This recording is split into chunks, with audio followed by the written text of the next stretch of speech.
Pork Pond, Minnesota, a small town on the outskirts of Minneapolis and St. Paul.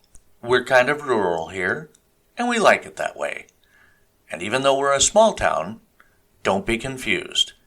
We have big thoughts, big ideas, and big hearts here. Welcome to the greatest podcast you've never heard of. You're listening to the Pork Pond Gazette. Hello and welcome to the Pork Pond Gazette. I am your host, Mike Rathbun. And you know, I was thinking the other day about, if you follow the show, you know I'm thinking about kindness a lot. But have we, as a people, the country, the world, have we become less kind? And I think that's what I want to talk about today. And I have the perfect person to talk about it. Gentleman's name is Mark Matthews, and Mark has so many great insights into kindness and what kindness can do for you. Welcome to the show, Mark. Hey, Mike, it's a pleasure to be here.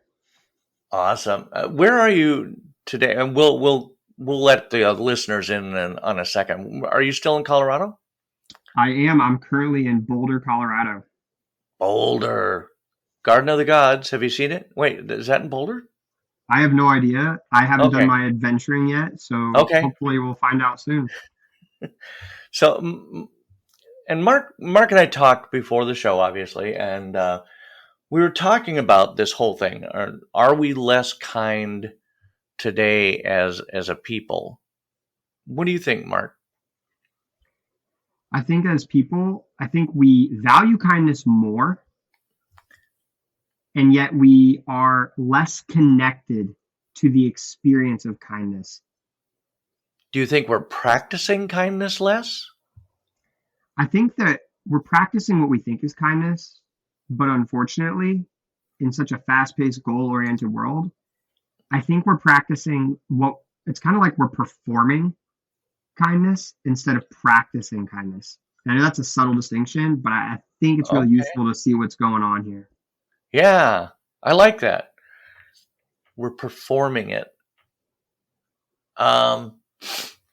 So when we talk about kindness, and I mean, if you've listened to my show before, you know that I am all about kindness and how that can transform lives. And not just the person that you're kind to, but yourself too. Because when we do that act of kindness, you get that little dopamine rush of doing something nice. And of course, the person receiving it, obviously, they feel good about it. Talk to me about, so when you and I were talking, you mentioned a thought about competing goals. Can you talk to me about that?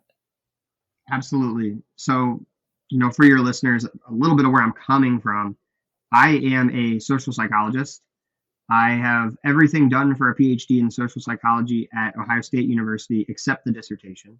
That's the stage I'm at right now. And when I think about kindness, when I think about human behavior in general, I think about, what are our goals and what's competing with them? And I think one of the problems that we see that emerges is that people have the goal to be kind, have a value of kindness, and I think it's important to define that, but they want to do good for other people. They want to create a better experience for the people around them. They want to make people feel good. And if you take that to the next level, they even want to help people along in their story, which is how I think about it. And at the same time, they also want to be seen as kind. They want to be seen as a kind person. They want other people to look at them and say, Mark's so kind. And that's a different goal. Those two goals right there. And when we realize, I think this is probably the greatest insight that has not really came to prominence in psychology right now. I'm going to shout out a researcher, Dr. Jennifer Crocker, who talks about this. She's been talking about it for a decade, and she's been studying it. We have these ego-serving goals, these ego goals, and then we have these compassionate goals. or these kind of serve other people goals.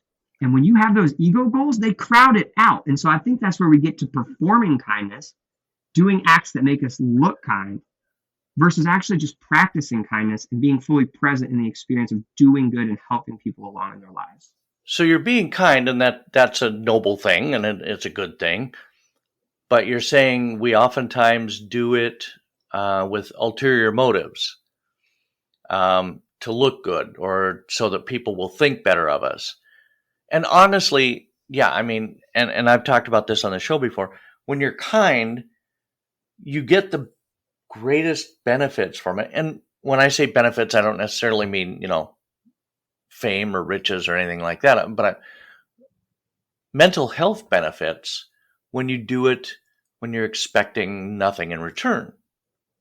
You just do it because it's kind. Is that correct? Well, I think it really depends on how you're motivated as a person and how you see the world. So I think for you, Mike, I mean, I've only, talked to you once before this.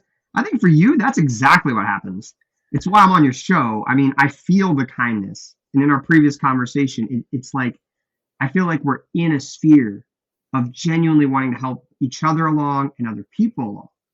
But when people are motivated in order to build their ego, in order to be seen as the kind person, they don't get the mental health benefit unless someone notices and acknowledges and says, "Oh, you're so kind." And so when you're motivated by the ego to receive the benefits of kindness, you need the validation. When you're fully present and you're actually performing kindness, that's when you get what you just described. You get this feeling of joy, this feeling of positive emotion, and this feeling of meaning from just being kind when you're motivated the right way. Right. Yeah. I mean, I've done this before. I have a stack of Post-it notes, and I write on them. In case nobody told you today, you're amazing. In case nobody told you today, you make the world more interesting. Just little things like that. Now, if I leave that on somebody's car door or on their window or whatever in a parking lot, I still feel good because I know they're going to see it and they're going to, hopefully, it's not like I taped it, so they're not going to have to scrape the tape off of their window or something. It's a Post-it note. So hopefully they'll see it and be happy about it, right? And I don't get that, "Thank you so much for that. I really appreciate it. That really made my day." But I can still feel good about it because I know I assume, okay, how about that? I assume that they'll be pleased with the note. So, but yeah, and by the same token, the other day stop me if I've told you this story, Mark, and we've only talked one other time, so that's not saying a whole lot. So my wife and I were shopping at Walmart, and it was Easter Sunday actually, and there was a woman there, and she had on this gorgeous yellow dress. I mean, it was really bright and it just made me think of spring, and it made me smile when I saw it. And so I walked over to her and I said, "I'm sorry to bother you, but I said, your outfit really just kind of screams spring, and it just made me happy, and I just wanted you to know that." And she puts her hands up over her heart, and she kind of gasped, and she said, "Oh, thank you. That was so nice of you to say."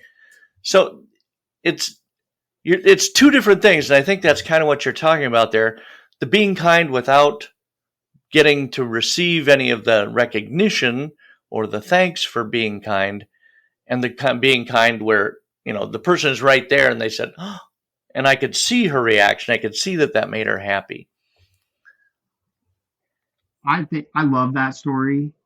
And what I would say too, by the way, is that it all has to do with how you're motivated psychologically. So if you're motivated like you are to just give the kindness and that feels good, when they say they like a thank you and appreciation, it doesn't have to boost your ego. It can just be this cycle of, oh my gosh, I actually affected, it becomes information.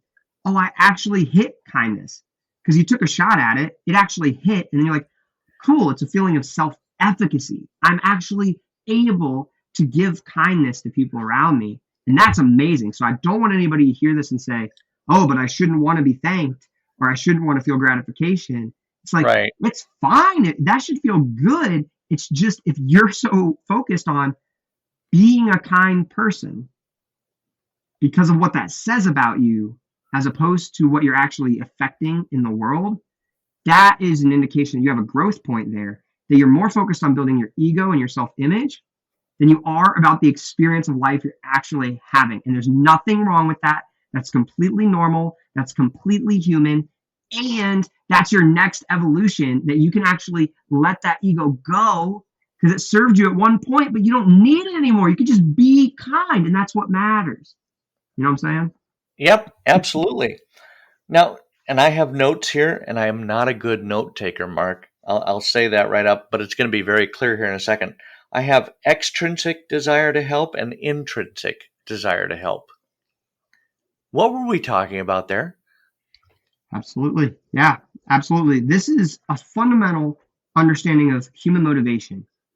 There's a theory out there. If anybody's interested in human motivation and you want to just like a basic understanding of the different types of motivation we have, you can look up a theory. It's called self-determination theory. You can go to the center of self-determination. And these amazing researchers created, this theory with thousands and thousands of research studies that talk about the type of motivation we have. An extrinsic motivation is motivation that comes from getting something from what you're doing other than the experience. So you're getting paid, or you feel like you have to. You're doing it to make mom and dad proud. You're doing it to make your son or daughter proud. You're doing it to make someone else feel some way about your image or see you a certain way. And on the other side of that is intrinsic motivation. And intrinsic motivation comes from an intrinsic desire to do what you're doing. Intrinsic motivation means that you're motivated by having the experience itself and no other reward other than doing it. It's flow, it's being fully present. And when you do that, you get massive mental health benefits. You feel restored, you feel energized, you feel a greater feeling of autonomy, a greater feeling of competence. And a lot of times you even feel closer to other people when you're living from that intrinsic motivation. Nice. Now, is that something you can work on and build on yourself, or is it just natural? Does it just happen? Is it just in some people? Absolutely. You can absolutely work on it. I make that a genuine practice in my life. Okay. That is how every goal I set, like big goal I set, I focus on how do I maximize intrinsic motivation. And the way you do that is you focus on really three key things. You focus on, first of all, do I feel connected to other people as a function of doing this? Does this make me feel connected to the people that I want to be connected with? Anybody who works at a job where they feel like they're in a silo and their work is just like serving some weird entity and there's no camaraderie, you don't have relatedness. And so when that's the case, your brain says, this isn't a meaningful function of my group. This isn't what we do. This is for some other reason. I can't understand why it matters. So you could focus on building a community around whatever you're doing. With kindness, you can focus on building a community around kindness. And the beauty of kindness as a goal is that it promotes relatedness. If you do a kind act for someone else and they do it back to you, then you're actually getting that, and it's actually can spiral into an intrinsically motivated relationship. And other members of the team see it happen, and then they're inspired to do it. Boom. It's huge. And that's just one. Another way you can do it is through increasing your feeling of autonomy, feeling like this is your act of kindness. And this is where, if you can free yourself from the ego, you will get so much more of a feeling of autonomy. Because one of the things that makes us feel like it's an extrinsically motivated thing to do is the fact that we're doing it because of a societal expectation, or we want someone to see us a certain way. If you feel like you should be kind, it's great. The idea that like it's a good thing and it would be really nice to do. But if you feel like I'm kind because I kind of am supposed to, like that's what we're supposed to do, it robs the joy. It's Right. like I'm kind because I want to. I'm kind because Right. this is like an experience I want to be part of. And so the more we over message about how important it is to be a kind person, an unintended consequence of that Oh, is that it can cause us to feel like our kindness is an expectation rather than a genuine, self-driven opportunity. yeah. I never really thought about that unintended consequence. We're hammering home, be kind, be kind, be kind, and somewhere out there, there's somebody saying, oh, "Fine, I have to be kind." It's too bad this is going to be an audio podcast because I did a really great eye roll there. Um, so, but something that kind of goes along with this, and now I want to turn it to you. Talk to me about the American Discovery Tour because this is so cool. I absolutely love what you're doing, and I can't wait till that survey is up on the website. And we're gonna post Mark's website, and we'll have links. Are you on LinkedIn? We'll have links everywhere in the show notes. But tell me what inspired the American Discovery Tour and what that is all about. So first of all, Mike, the American Discovery Tour, for people who don't know, is a project that's aimed to help people develop intrinsic curiosity towards other people. And it's not just about people who are new and different. It's about people right now who we already know. It's like, how do we get that intrinsic motivation back for learning about people? And so the American Discovery Tour was a project I created with that goal in mind. And I said, okay, well, I can't judge my country until I have actually experienced it. And shocker, you can't experience a whole country. It'd take more than a lifetime. But I said, Right. I can do something. I said, I'm going to spend 1 week in all 50 states, and I'm going to try to stay with locals. I've stayed in over 80 different homes of people Wow. I had not met before this. Like, it would be like I came to you, and we just sat down, and we had dinner together, and we lived life together, and we created a fast friend community in 2 days. We learned about each other deeply, and we said goodbye. And we're a little bit better as a result. And I've been doing that over and over and over again. I'm literally in someone's house in Boulder, Colorado, who I just met last night, who's letting me stay here. They're not even here. Talk about kindness. I mean, it's crazy. But the thing is I was curious. I was like, why is it so hard for people to be kind towards the people that they disagree with? People on other sides of the political spectrum, people of other different religions, people of characteristics that are different than you, people who don't uphold the values you value at the same extent. If you're a 10 out of 10 on kindness and someone's a 6, like, people can't even talk to each other. You should be a 10. I'm only a 6. We can't talk. And I was like, this does not seem like the path to co-creating an empowered society, a kind society. And so that's Right. what I'm doing. It's a genuine exploration. I call it the pilot study of my life.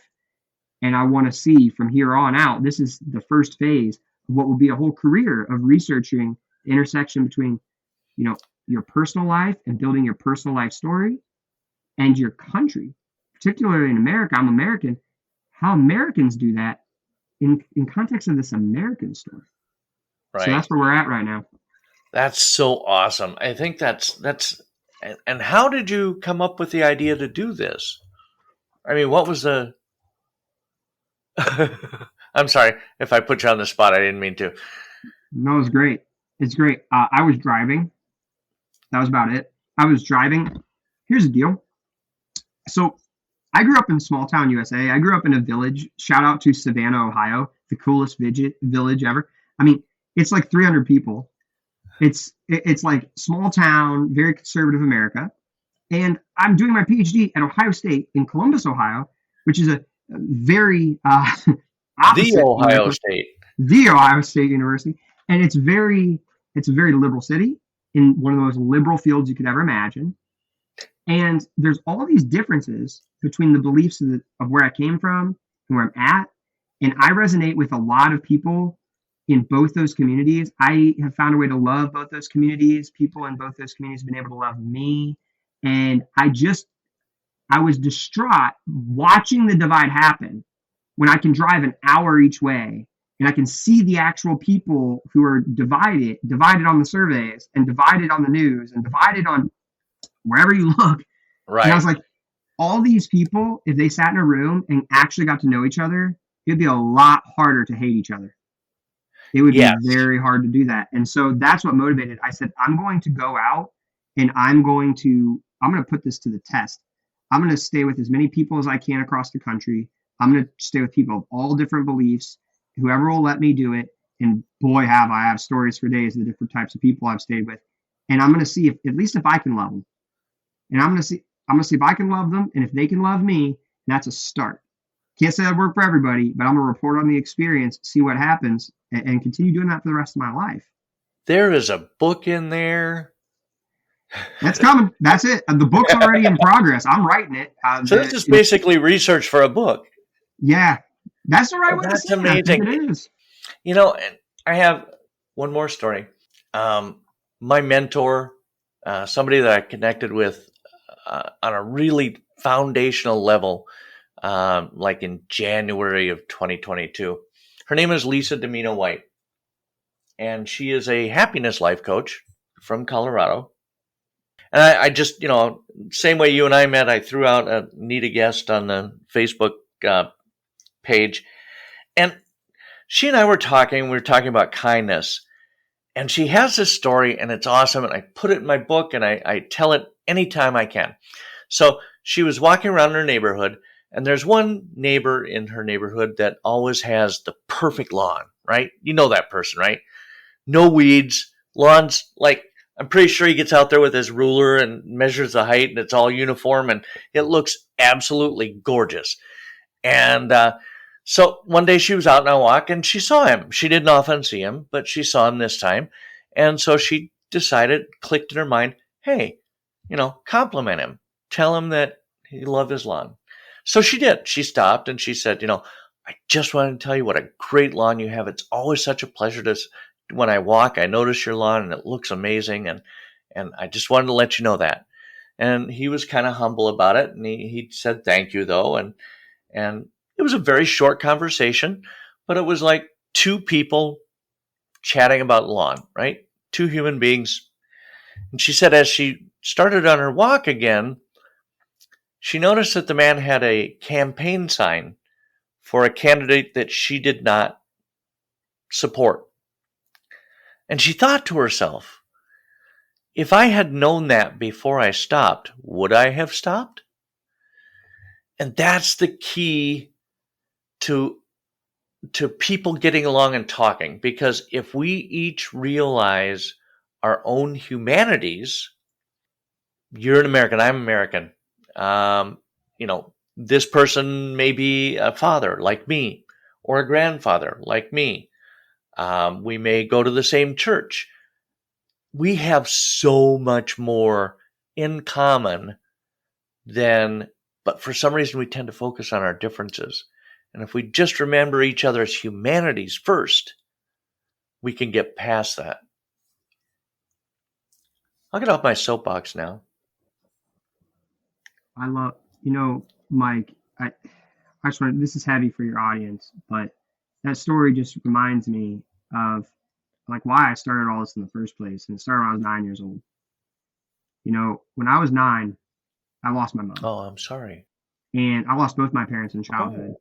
But losing my mom was the most important one, because what was really powerful is, as a child I was a mama's boy. I loved my mom.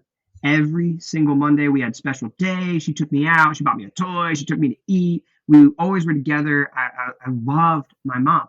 When we would go to bed, she'd take me up to my little room and she'd tuck me in and she'd read me a story and she would scratch my back. Oh. And when she would scratch my back, I can feel it. Every time I even talk about it, I can feel it. It's like my mom's there, and I can feel her long nails. She kept long nails. She loved to paint them. And I could just think about those nails just lightly going across my back. And I just felt so safe. and I felt so secure. And there's nothing else I wanted more in the world than what I had in that moment. When my mom was gone, I didn't have anyone to do that anymore. There's nobody in my life who I really felt like was my mom. But here's a secret. A lot of people chose to step up and scratch my back. Yeah. A lot of people in my community, and many of them had different beliefs. Many of them had different political signs in their yard. Many of them, if you probed into where they were, they thought something different was happening to me based on their religion, and other people thought. There were so many people. As soon as I tell anyone, even now, that I lost my mom, very quickly, that person either would give me a hug if they're not a hugger, or if they're a hugger, they're hugging me. Yep. Yeah. I can't let that go. That's the humanity. And because that was so apparent to me, that's why I can't let it go. And I want everyone to realize that because of that, we actually can talk about those things we disagree on from a whole different place. We actually have a motivation to learn and understand why we're different, because we feel that. Because people scratch my back, Yeah, because I'm motivated to understand them. That's the that secret. could be a great title for that book, because people scratch my back. Just spitballing. That is an awesome story, Mark. Oh, thank you so much for sharing that with me. I think it's really easy to think the worst of humanity, and then you hear stories like that, and it's like, oh, maybe there's hope anyway. And God, I so appreciate you sharing that with me and with my dozens of listeners. No, that's amazing, and I appreciate it.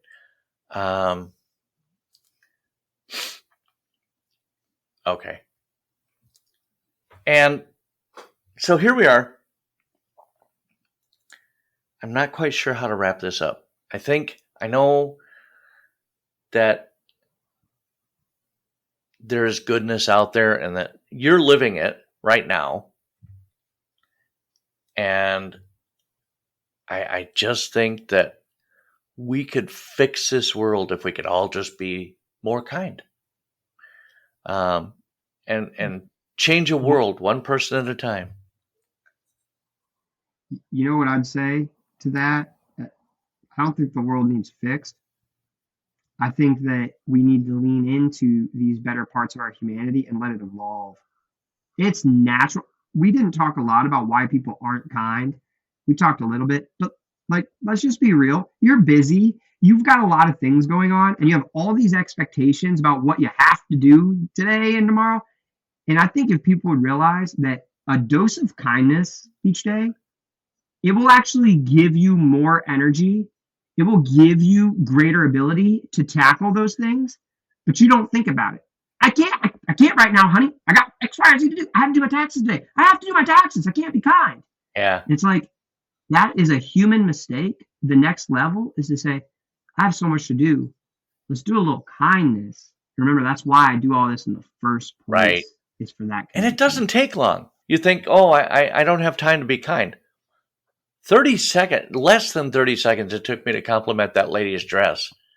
And the feeling and the power, the look on her face in less than 30 seconds.